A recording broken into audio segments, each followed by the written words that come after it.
फैसल साहब कैसे हैं आप? बहुत बहुत शुक्रिया जी, अल्लाह का शुक्र। आज चप्पल तो आपकी मौजूद है, दुपट्टा कहाँ गया? वो जलसों में और धरनों में चलता है। जब हमारी पॉलिटिकल एक्टिविटीज़ काफ़ी हो रही होती हैं, वो सारे ही कारकुन मेरे समेत पहनते हैं बड़े शौक से। ख़वातीन से तो आमतौर पे हम उनकी उम्र नहीं पूछते, तो आपसे पूछनी चाहिए। जी जी बिल्कुल, हम लोगों की तो रोज़ ही लोग उम्र पूछते हैं। हर दिन का काउंट रखा हुआ है लोगों ने। तो बस ये है कि अल्लाह ताला का शुक्र है कि 40 साल का अभी मैं कुछ महीनों में हो जाऊंगा। लेकिन आप लगते नहीं है 40 साल। ये आपकी ज़रा नवाजी है और अच्छी बात है, आप कह रहे हैं कि इट्स अ कॉम्प्लीमेंट कि मैं लगता नहीं हूँ। हाँ जी। खान साहब से पहली मुलाकात किस उम्र में हुई? मैं 16 साल का था, ये 1996 की बात है, अक्टूबर का महीना था। वो एक कॉर्नर मीटिंग हो रही थी, मैं स्टेज पे गया, खान साहब से कहा कि मैं आपके बारे में कुछ कहना चाहता हूँ। उन्होंने कहा कहो। मैं नहीं, माइक पे कहना चाहता हूँ। तो उन्होंने स्टेज सेक्रेटरी को कहा इस बच्चे को भी मौका दो। तो मैंने खैर 2-3 मिनट की बातें की। बेनज़ीर नवाज़ शरीफ बार बार आ रहे हैं और अल्लाह ने हमें एक ऑप्शन दिया है एक तब्दीली के लिए, और उस पर मैंने कोई गुफ्तगू की। तो मैं खैर करके बैठ गया। फिर तो इमरान खान साहब ने उस स्टेट सेक्रेटरी से मेरा नाम पूछा, और नाम पूछने के बाद उन्होंने अपनी स्पीच में मेरा नाम लिया और बड़ा मोटिवेट किया। बस वो जब ख़त्म हुआ कॉर्नर मीटिंग तो वो निकल रहे थे, तो मैंने कहा मैंने आपके साथ काम करना है और आपको मिलना है। तो फिर उन्होंने ऑफिस बुलाया। बस वो दिन और आज का दिन उनके साथ हूँ। आप जैसे खूबसूरत नौजवान तो 16 साल की उम्र में किसी और को मिलना चाहते हैं, आप खान साहब को मिलने चले गए। ये घर की जो हमारी एक परवरिश थी ना, और एक बड़ा जो माहौल था, उसमें ये था कि अम्मी जो हैं वो घर से बाहर नहीं निकलने देती थी शुरू में बिल्कुल भी, और सब कुछ हमने घर के अंदर ही किताबें पढ़नी, या बड़ी ऐसी हमारी बड़ी एक सोच और फ़िक्र की छोटी उम्र में ही। और फिर ख़ास तौर पे टेलीविज़न के ऊपर पीटीवी के जो पुराने ड्रामे थे, मन चले का सौदा, वारिस, फिर बाद में निजात, चांद घिरन, इन ड्रामों ने बड़ा रोल प्ले किया। फिर इमरान खान साहब जब सियासत में आए अप्रैल 1996 में, तो उनका कुछ इंटरव्यूज़ सुने, तो उस पहले से तैयारी थी कि बस किसी तरह से इमरान खान के साथ जो है ना का सियासत से कोई लगाव नहीं था।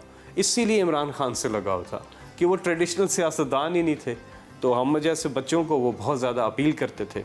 और शुरू के जो हमारे जलसे भी थे उसमें छोटे छोटे बच्चे जो हैं वो शिरकत करते थे। आप तो बड़े क्रिएटिव माइंडेड हैं, मार्केटिंग और एडवर्टीजमेंट ये आपका शोबा रहा है, तो इसका और सियासत का तालमेल तो कहीं नहीं बनता है, क्योंकि सीधा उसमें भी आप पब्लिक को से कम्युनिकेट कर रहे होते हैं, और इसमें भी आप पब्लिक से कम्युनिकेट कर रहे थे।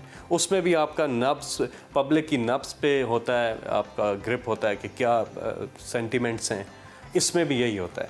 उसमें तो प्रॉफिट कमाना होता है, इसमें पब्लिक की खिदमत है। इसमें प्रॉफिट ये है कि आपका वोट बैंक बढ़ता है। और मैं इसलिए पीटीआई की मार्केटिंग को शुरू से देखता रहा, ब्रांडिंग को, मार्केटिंग को, क्योंकि दोनों फील्ड जो हैं, क्योंकि मेरी फील्ड वो थी इश्तिहार बनाना, तो यहाँ पे भी ज़्यादातर काम मैंने पीटीआई की जितने वीडियोज़ हैं, इमरान खान की लाइफ के ऊपर या धरने के बीच में जो कुछ चलते थे, तो मुझे फिर अपनी फील्ड की वजह से आसानी हो गई। घर का माहौल कैसा था जिसने आपको इतना मल्टी टैलेंटेड बल्कि मल्टी डायमेंशनल बना दिया? जी बहुत ही अच्छा सवाल है, क्योंकि इसमें मेरी अम्मी ने सईदा बेगम 2-3 महीने पहले वो फौत हो गई हैं, उन्होंने बहुत बड़ा रोल प्ले किया। मुझे याद है कि जब मैं छोटा था तो मुझे रेडियो का बहुत शौक था, तो मैं ये टोनी ग्रेग, बिल लॉरी, इन चैपल, चैनल 9, ये एक ऑस्ट्रेलिया का चैनल है, इनकी कॉमेंट्री आती थी, तो मुझे क्रिकेट मैच में इंटरेस्ट हो ना हो, कॉमेंट्री ज़रूर सुनता था। फिर ज़ाहिर है पाकिस्तान की भी कुछ आवाज़ें थी, जैसे शफ़ी मोहम्मद शाह हैं, खालिद हमीद हैं,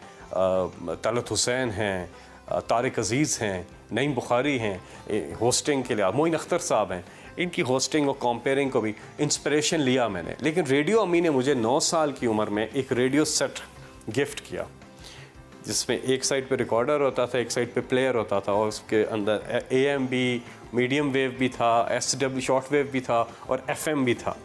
तो मैं मुख्तलिफ दुनिया भर के चैनल्स उसमें आते थे शॉर्ट वेव पे, तो मैं उनकी रिकॉर्डिंग करके टेप्स के ऊपर, फिर मैं ऊपर अपनी आवाज़ डाल के म्यूज़िक मिक्स करके, मैंने उस जो टेप रिकॉर्डर था, रेडियो टेप रिकॉर्डर, उसके अपने आप को उधर से ब्रॉडकास्टर खुद ही बना दिया।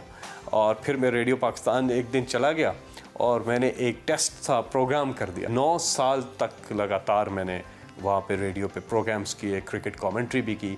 आज भी मैं कभी कभी टाइम मिलता है तो कभी कभी कमेंट्री कर देता हूँ। वो कहते ना है जुस्तजू के खूब से खूब तर कहाँ, अब देखिए जाके ठहरती है नज़र कहाँ। Deputy governor state bank of Pakistan Murtaza Syed मुलाकात के लिए उनके दफ्तर आए। आप अपने घर में मंझले भैया थे, तो बहन भाइयों से कैसा ताल्लुक था? एंटरटेनर था। शादियों के फंक्शन हैं या गैदरिंग्स हैं तो लोग कहते थे कि ये महफिल की एक जान है। मिमिक्री करता था अपने ख़ानदान के चचे चाचों की और फिर एक्टर्स की या बाकी कमेंटेटर्स की या बाकी लोग, तो वो बड़ा एंजॉय करते थे उसको। बाकी ये था कि हमारी आपस में बहुत ही अच्छी अंडरस्टैंडिंग है बहन भाइयों की, हमारा इत्तेफाक है और अल्लाह ताला इस इत्तेफाक को कायम रखे। बचपन की कोई याद शेयर कीजिए जब ऐसा कोई इवेंट हो और आपने मिमिक्री की हो। हमारे ख़ानदान में सारे एक जगह पे हरीपुर में इकट्ठे थे। उस वक्त हमारी दादी जो हैं वो भी हयात थी, तो ऑलमोस्ट पूरा टब्बर था हमारा। मतलब हमारी फैमिली बहुत, यानी कि हम पश्तून साइड से यूसुफ ज़ई खान खेल और फिर अम्मी की तरफ से हम इधर खलाबट टाउनशिप हरीपुर, तो एक बड़ी फैमिली दोनों तरफ से। उस वक्त मेरी परफॉर्मेंस बहुत ही अच्छी थी तो वो रात काफ़ी सब ने एंजॉय किया था। ज़रा छोटा सा नमूना तो हो जाए। तारिक अजीज़ इब्तदा है रब्बे जलील के बाबरकत नाम से, बटी साहब बड़ी मेहरबानी, वो तेरी कस्में मर्दे दम तक नहीं परताइयां, मैं इंज गिली आँखां कई बारी सुकने पाइयां, जिप्सी अमेजिंग करीम के मेहमान हैं आप। थोड़ी सी कमेंट्री भी कर दीजिए। हाँ, कमेंट्री। आप तसव्वुर करें कि आप अभी रेडियो सुन रहे हैं। बॉलर वसीम अकरम जिन्होंने भागना शुरू किया, अंपायर को क्रॉस किया, गेंद की, बल्लेबाज ने ऊंचा शॉट खेला, हवा में है शॉट, फील्डर गेंद के नीचे और अब गेंद फील्डर के नीचे ड्रॉप कर दिया। वाह। जब आपने पीटीआई ज्वाइन की तो घर वालों की तरफ से कोई मुखालफत नहीं हुई? ये वो दौर था 96-97 जब मैं बहुत छोटा था।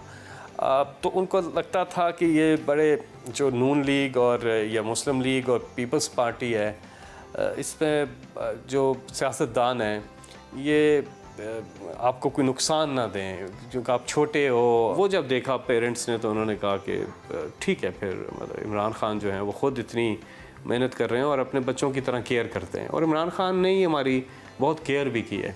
ख़ास तौर पे मैं अपना तो बता सकता हूँ कि मैं कुछ भी नहीं, अल्लाह ताला का फ़ज़ल है और उसके बाद इमरान खान साहब ने यहाँ तक पहुँचाया और हाथ पकड़ के ट्रेनिंग की, बताया, ख्याल रखा जिस तरह बाप अपने बच्चों का ख्याल रखते हैं। खान साहब के धरने हों या जलसे हों, आपकी होस्टिंग के बगैर मुकम्मल नहीं होते। मेरे अलावा भी कई जलसे हुए हैं और बहुत ही कामयाब हुए हैं। मैं अगर अभी काउंट करूं तो देखूं तो मैंने तो 50% से ज़्यादा जलसे नहीं भी किए, 600 से ज़्यादा जलसे मैंने किए। सैफुल्लाह नियाज़ी हैं हमारी पार्टी के चीफ ऑर्गेनाइज़र। 2011 की मैं बात कर रहा हूँ, बनी काला में इमरान खान साहब के साथ बैठ के ना हमने इन जलसों को एक नया रंग देने की स्ट्रैटेजी बनाई। पूरा एक क्यू शीट बनी, उसमें फिर जलसों के अंदर हमने सेगमेंट्स रखे। पहले जलसे जो होते थे उसे पंडाल में चौधरी हशमत दाखिल हो रहे हैं अपने काफिले, ये अनाउंसमेंट्स होती रहती थी। हमने कहा कि ये लोग तो बोर होते हैं इन चीज़ों से और आखिर में तकरीरें होगी, सब चले जाए।